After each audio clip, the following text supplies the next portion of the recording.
매일경제TV에는 성공이 있습니다. 최현덕의 성공 전략으로 시작할게요. MBN골드 최현덕 매니저 모셨습니다. 어서 오십시오. 네, 안녕하십니까? 네, 매니저님. 네. 편입을 저희가 정말 잘해가지고요. 네. 월요일부터 개편 시작했는데 월요일에 편입한 DIT가 그렇죠. 오늘 상한가에 들어갔고요. 네. 오스코텍도 어제 편입했는데 6% 수익률을 보여줬거든요. 네. 하나씩 리뷰를 좀 해보겠습니다. DIT 출발할까요? 일단 DIT를 보면 어제 같은 경우에는 이제 그렇게 큰지도 안 나왔는데 네. 오늘 상한가 들어갔습니다. 그래서 제가 말씀을 드렸던 게 뭐냐면 이 마이크론과의 공급 가능성을 말씀드렸던 건데 오늘 그 증권사 보고서 나온 거를 좀 봤더니 이 증권사 보고서에 미국 고객사에 2분기에 들어갈 수 있다라고 나왔단 말이에요. 네. 미국 고객사라고 한다면 마이크론밖에 없는 거기 때문에 지금 그 마이크론 공급 때문에 상한가가 좀 들어간 걸로 보여지는 겁니다. 제가 이거 예측했던 이유가 뭐냐면 워낙에 지금 마이크론이 한미반도체 장비를 가져갈 때도 하이닉스 향이었기 때문에 가져갔던 건데 지금 이 DIT 같은 경우도 하이닉스 향으로 장비를 공급했었기 때문에 그런 관점에서 지난달에 마이크론이 이제 한국 와가지고 장비에서 몇 개 봤단 말이죠. 그런 관점에서 DIT 말씀드렸던 건데 어쨌든 제가 뭐 첫 우리 성공 전략을 시작하면서 말씀을 드렸던 거고 때에 맞춰서 오늘까지 상한가 들어간 겁니다. 이게 목표가를 제가 말씀을 드렸는데 그 목표가가 3만 원이었던 거고요. 아직까지 오늘 보시면 28,000원밖에 안 갔죠. 3만 원까지 충분히 갈 수 있다는 거고 더 갈 수 있는 게 뭐냐면 어쨌든 지금 하이닉스에 이어서 마이크론까지 들어간 건데 마이크론이 지금 이 HBM 시장에 있어서 아직까지는 꼴찌인데 지금 일각에서는 이제 마이크론도 점유율을 높여갈 수 있다라고 보고 있거든요. 굉장히 좀 격조로 움직여주고 있기 때문에 그런 관점에서 3만 원까지 계속 보자라고 좀 말씀을 드려보도록 하겠습니다. DIT는 3거래일 만에 25%라는 수익률 오늘장에서 상한가로 직행합니다. 함께 하신다면 여러분 정말 성공이 있으니까요. 꼭 오늘의 편입 종목들도 기억해 주시고요. 두 번째 오스코텍도 후속 전략 주신다고 해요. 6%가량 수익률을 기록하고 있습니다. 그러니까 바이오가 오늘 반도체 대비해서 좀 못 가요. 네. 근데 결국에는 반도체가 좀 쉴 때는 또 바이오가 올라갈 수밖에 없는 건데 어쨌든 지금 이 금리 인하 시점이 좀 뒤로 밀려졌다 하더라도 시장은 결국은 이 높은 금리에도 더 높은 성장성을 갖는 그런 기업들도 올라갈 수밖에 없는 건데 오스코텍도 말씀드렸죠. 지금의 바이오 기업들은요. 제가 볼 땐 그래요. 현금 흐름 봤을 때 원래 바이오 기업들 같은 경우는 이제 숫자가 안 찍혔다라고 알고 계시지만은 오히려 지금 웬만한 반도체 기업보다도 더 현금 흐름이 좋아질 수 있게 바이오거든요. 이 오스코텍 같은 경우도 지금 이제 렉나자라는 이 폐암 신약을 기술 이전을 통해서 유한양을 통해서 지금 얀센가 있는 거잖아요. 그 결과가 빠른 6월 때나 나온다. 그러니까 유한양의 보고서 보면은 유한양의 목표가 상승 이유가 이 렉나제의 어떤 빠른 승이거든요. 그렇게 된다면 사실 이 얀센에서 기술 이전을 받게 된다면, 그러니까 마일스톤을 받게 됐을 때 유한양과 오스코텍 6대 4로 갖고 되는 건데 그렇게 됐을 때 이 오스코텍이 한 5,800원 정도 받을 게 있는 거고요. 로열티만 1,000원 정도 예상이 된다고 말씀드렸던 거죠. 이 주가를 봤을 때 아직까지 올라갈 구간이 상당히 많이 남아 있습니다. 이 오스코텍 같은 경우도 제가 35,000원까지 말씀드렸던 건데 아직까지 뭐 더 갈 그 구간이 많이 남아 있는 거고. 다음 주에 아스코 추적 발표가 있기 때문에요. 저는 바이오의 본격 반등 다음 주 보고 있거든요. 그런 관점에서 계속해서 보유 전략 말씀을 드려보도록 하겠습니다. 네, 오스코텍은 35,000원까지 저희 계속 보유해 보도록 하겠습니다. 네.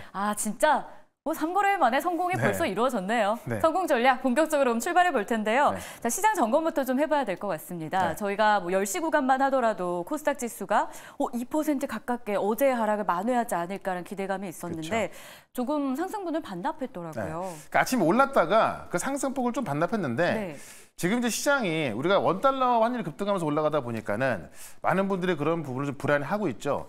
그러다 보니까는 상승폭을 좀 반납했다 하더라도 제가 뭐 시장 상황 설명을 좀 드리겠습니다만은 지금 여기서 크게 변하지 않는 한 제가 볼 때는 일단 하방 형질이 보일 것이고 아마 시간이 지나면 지날수록 어떤 반등에 대한 어떤 수급이 더 강해질 것으로 보여집니다. 그런 관점에서 오늘 변동이 나온다 하더라도요. 어제 변동보다 훨씬 약한 변동이고 변동이 저는 좀 작아지면서 올라가는 거거든요. 그런 관점에서 제가 계속 말씀드렸던 우량주 위주로 계속해서 보유 없다면 매수 전략을 하는 게 좋을 것 같습니다. 알겠습니다. 시장이 어제처럼 변동이 크지는 않을 거다라고 주셨으니까 여러분 최현덕 매니저와 함께 하시면서 마음의 안정을 또 누려보시길 바라겠고요. 네. 그 안정을 누릴 만한 전략을 저희가 두 가지로 압축을 했습니다. 오늘 기억해야 될 전략 첫 번째부터 열어보겠습니다. 네.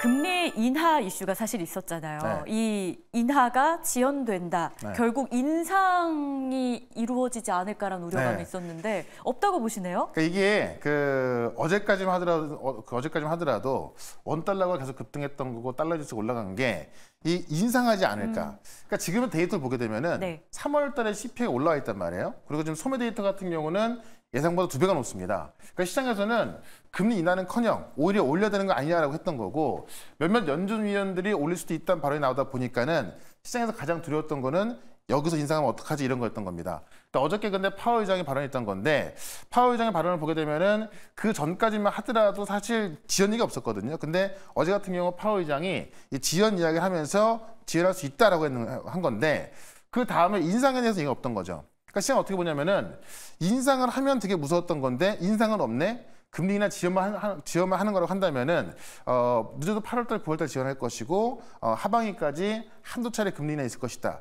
여기서 끝난 거란 말이죠. 그러면 지금 어떤 불확실성이 계속 커질 수 있던 건데 그런 불확실성이 딱 제한되다 보니까는 어제 미국 증시 같은 경우도 좀 하방연주 보였던 거고 우리 증시도 좀 하방연주 보이고 있는 거고 지금 약간 불안한 게 뭐냐면은 지금 지연해서 끝날 거라고 보고 있음에도 불구하고 지금 아직까지 미국 10년물 국채금리는 오른 상황이고요. 네. 달러 뉴스가 안 빠지고 있습니다. 그래서 이 10년물 국채금리나 이 달러 뉴스가 좀 쳐지기 시작한다면은 시장은 본격적인 반등이 나올 텐데 아직까지는 그렇지 않아서 일단 하방 경제 구간에 있어서 종목들의 반등이 먼저 나오고 있다는 거죠. 그런 관점에서 어쨌든 가장 큰 불확실성은 일단 파월의 입으로 확인했기 때문에 이 정도까지 우리가 각오했던 것이다라는 거죠. 그런 관점에서 우리가 최소한 하방 경제는 나오기 때문에 여전히 없으면 매수 관점으로 보는 게 좋을 것 같습니다.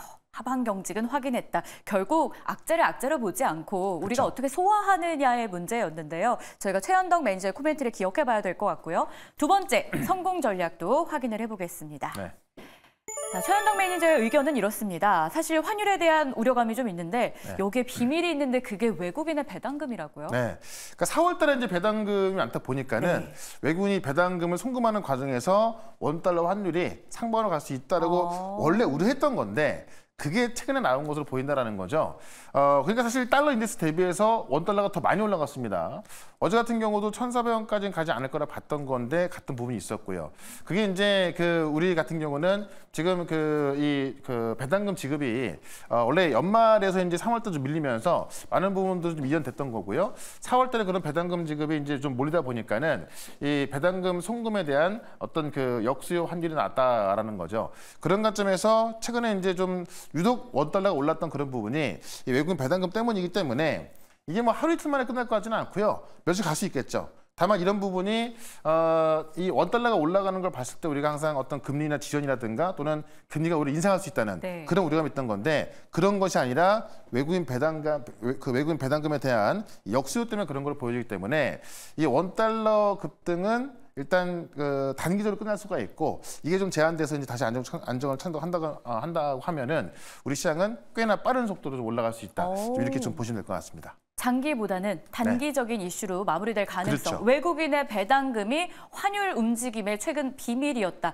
이것도 저희가 하나의 키포인트로 기억을 해봐야 될 것 같습니다. 네. 자, 그렇다면 이런 시장 안에서 저희가 어떤 종목들로 다시 한번 성공을 그 맛을 볼 수 있을까요? 첫 번째 종목 바로 공개하겠습니다. 네. 어제는 제약바이오에 집중했다면 오늘은 반도체 쪽에 네. 러브콜을 좀 보내세요. 오픈엣지 테크놀로지고요.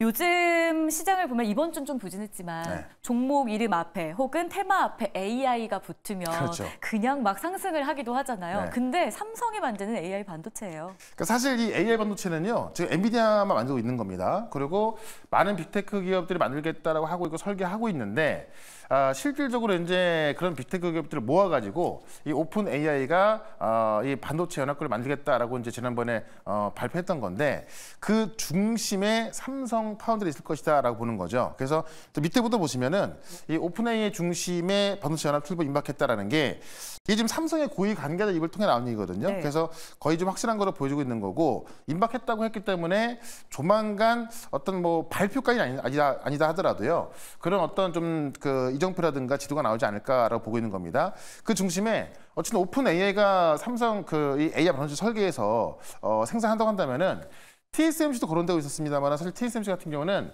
엔비디아 거 만들기도 굉장히 부족한 상황이거든요. 그래서 삼성 파운드로 올 수 있다는 얘기고 지금 오픈엣지 같은 경우는 이 NPU IP와 메모리 IP를 동시에 공급하는 전 세계 유일한 회사인데 우리가 이제 설계 앞단에 IP가 있거든요. 이 IP를 갖고 설계하는 건데 그 IP를 공급하는 회사가 오픈엣지다. 근데 이런 IP를 만드는 기업들은 실제로 내가 공급한 IP 갖고 설계해서 이 반도체가 대량 생산됐을 때 그 로열티에 대한 수입이 급증하면서 이제 매출 나오기 시작하는 건데 이 오픈엣지 같은 경우는 이번 연도부터 로열티 매출 발생 시작했다라는 거죠. 특히나 이제 삼성이 최근에 마하1이라고 하는 이 AI 반도체를 만들겠다라고 이제 공개했고 그게 지금 하반기부터 생산될 걸로 보이거든요. 네. 거기에 또 IP를 공급하는 게 오픈엣지입니다. 그러니까 삼성이 만드는 AI 반도체, 그다음에 오픈AI가 만드는 그 AI 반도체도 삼성 파운드에서 만들기 때문에 거기 IP를 공급할 수 있는 오픈엣지가 수입을 볼 수밖에 없는 거고 지금 오픈엣지 같은 경우는 실제로 이 NPU 자체가 GPU를 대신할 수 있는 거기 때문에 이 올라갈 수 있는 내용이 상당히 많이 있습니다. 상당히 많이 있음에도 불구하고 사실 이 가온치스 같은 게 1조가 넘어가는데 오픈엣지 같은 경우는 아직 시가총이 한 6천억밖에 안 되는 거거든요. 그런 관점에서 정말 그 AI 반도체에 있어서 핵심적인 역할을 하고 있음에도 불구하고 아직은 좀 많이 저평가되어 있다라고 보여지고 있고요. 특히나 이제 오늘 CXL 발주 올라가고 있는 건데 그 CXL 연합 같은 경우는 인텔이 주도하고 있거든요. 거기에 오픈엣지가 유일하게 또 IP를 공급하는 회사로서 들어가 있는 겁니다. 그러니까는 뭐 CXL부터 HBM3까지 또 HBM3 IP를 공급하는 회사 딱 두 가지 있는데 시노치스하고 오픈엣지거든요. 그 둘 중에 하나도 오픈엣지이기 때문에 이 HBM부터 CXL 또 삼성의 AI 반도체 마1 그다음에 오픈AI 반도체까지 지금 이 올라갈 수 있는 내용이 상당히 많이 있고 실질적으로 로열티 매출이 발생하기 때문에 실적 면에서도 가장 부각을 받을 수 있는 해가 바로 이번 연도라는 거죠. 그런 관점에서 오픈엣지 테크놀로지를 보도록 하겠습니다. 와, 정말 다재다능하다라는 네. 생각이 들고요. 로열티 매출로 실적 기대감까지 있습니다. 목표가 그럼 얼마까지 보세요? 그러니까 주가가 지금 상당히 많이 내려와 있기 때문에 네. 상당히 좀 싸다고 볼 수가 있을 것 같고요. 최근에 그 IP 기업과 디자인하우스 기업들이 많이 조정을 받은 상태에서 이 조정받은 상황에서 지금 이제 어떤 급등을 하려고 하고 있거든요. 그런 관점에서 좀 싸게 살 수 있는 자리다라고 좀 말씀을 드리면서 일단 목표가는 4만 원까지 말씀을 드리고 손절가는 2만 6천 원으로 대응을 해보도록 하겠습니다. 오픈엣지 테크놀로지 첫 번째 성공 종목으로 저희가 편입을 해보겠습니다. 목표 주가는 4만 원 함께 체크해 보도록 하겠고요. 네. 자, 그럼 이어서 두 번째 종목은 어떤 걸까요? 바로 열어보겠습니다. 네. 최현덕의 공략주 PSK홀딩스인데요. 앞서서 네. 오픈엣지 얘기할 때도 삼성의 밸류체인 언급이 있었는데 사실 네. 이 종목이 또 대표 밸류체인으로 그렇죠. 꼽히잖아요. 여기에 HBM 테스트 통과 임박? 네. 엔비디아 이야기인가요? 그렇죠. 그 엔비디아인데 하이닉스가 HBM 시장을 차지할 수 있었던 게 엔비디아 독점 공급했던 거거든요. 네. 그러니까 삼성은 계속까지 작년 같은 경우에도 도전했었지만 퀄 테스트 통과 못했었던 거고 이번 연도에도 뭐 그런 의심이 많았던 건데 그 지난번 엔비디아 컨콜에서 좀 확인을 해줬잖아요. 그런 관점에서 젠슨하게 지난번에 이 행사 때도 뭐 삼성 승인이란 어떤 단어까지 보여주면서 뭐 기대한다 이렇게 얘기 나왔던 건데 삼성이 이제 이번에 미국 투자 발표가 나면서 젠슨왕이 그거에 대한 어떤 축하 메시지를 보내주면서 중요한 투자다라고 언급을 한 겁니다. 그러면서 직접 삼성을 거론하면서 어떤 협력 관계를 이어간다라고 좀 다짐을 했고요. 최근에 삼성이 2.5D 패키징을 엔비디아에서 이제 따내왔거든요. 원래 2.5D 패키징도 전량 TSMC가 하던 건데 네. 그거를 지금 삼성이 좀 어떻게 보면 뺏어왔다기보다는 남는 물량을 삼성으로 가져온 거예요. 그러니까 어떻게 보면 삼성이 2.5D 패키징 물량을 처음으로 가져온 건데 남아있는 게 지금 HBM과 GPU입니다. 그런 관점에서 지금 이 어떤 이 2.5D 패키징이 있어서 HBM까지 가져올 수 있다라고 보여주고 있기 때문에 그런 관점에서 삼성이 이제 이 엔비디아 HBM까지 생산한다고 한다면은 지금 어떻게 보면은 이 하이닉스와의 어떤 그 시장 점유율을 또 단번에 뒤집을 수 있는 그런 부분이란 말이죠. 그런 가지를 봐야 될 것 같고, 이 PS홀딩스는 반도체 후공정 장비 업체입니다. 네. 이 TSB 공정 확대될 때 수를 볼 수밖에 없는 건데, 이 어떤 HBM이 있어서 이 TSB 공정의 핵심 아니겠습니까? 이 반도체를 그 위로 쌓는 건데요. 구멍을 뚫어서 거기에 이제 어떤 전도체를 채워가지고 서로 연결하는 건데, 그 과정에서 이제 나오는 찌꺼기를 처리할 수 있는 게 디스컴 장비. 이 리플로우 장비가 이제 붙이는 기술인데 가장 핵심적인 장비거든요. 네. 이 PS홀딩스가 초반부터 제공했던 게 리플로우 장비이기 때문에 지금 매출 기준이 이 디스컴 장비 40%, 리플로우 장비 60%입니다. 그래서 삼성의 어떤 HBM 생산량이 여러 좀 커진다고 한다면은 이 PS홀딩스가 더 올라갈 수밖에 없는 거고, 우리가 아까 봤었던 DIT 같은 경우도 마이크론에 공급하면서 이제 급등했던 건데, 이 PS홀딩스의 장비도 역시나 지금 마이크론 공급 가능성까지 있기 때문에 그런 관점에서 이 장비주 쪽에서는 우리가 좀 대장으로 좀 우리가 인식하고 좀 대응하면 좋을 것 같습니다. 장비주 관심 갖자. 근데 그 안에서 대장 PSK홀딩스입니다. 네. 수익 면에서도 대장 역할 톡톡 해줄까요? 그렇죠.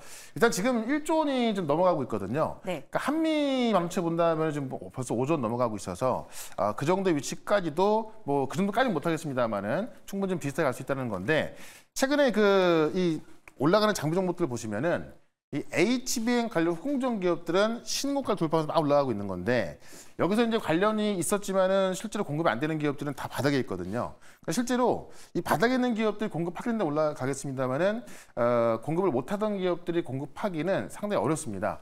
계속 공급하던 기업들이 계속 공급할 수 있기 때문에 그런 관점에서 이번에 정고점 돌파를 한번 노려보자라고 좀 말씀을 드리면서, 목표가는 일단 58,000원까지 말씀을 드리고 손절가는 43,000원으로 대응을 해보도록 하겠습니다. 두 번째 최현덕의 공략주는 PSK홀딩스였습니다. 전고점 돌파도 노려보자라는 전략입니다. 가격 전략도 체크해 보시길 바라겠습니다.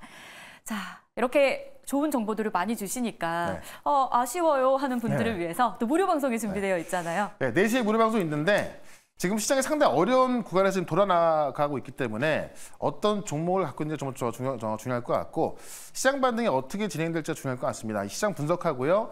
결국에는 반도체와 바이오 쪽에서 어떤 대전적으로 먼저 올라갈지 그 종목들 분석해드리고 있으니까는 이 4시부터 진행하는 무료 방송 유튜브에서 최현덕 검색하시고 4시부터 보시면 되겠습니다. 오늘 장에서 상한가 간 DIT 같은 종목 예전에 담아놨다가 상한가 가길 기다린 게 아니고요. 저희가 월요일에 편입해서 3거래일 만에 상한가 간 종목을 만나본 겁니다. 이런 종목 궁금하시다면 오늘 오후 4시에 최현덕 매니저 시간도 여러분 기억해 보시길 바랄게요. 최현덕의 성공 전략은 여기서 마무리하겠습니다. 고맙습니다. 네, 고맙습니다.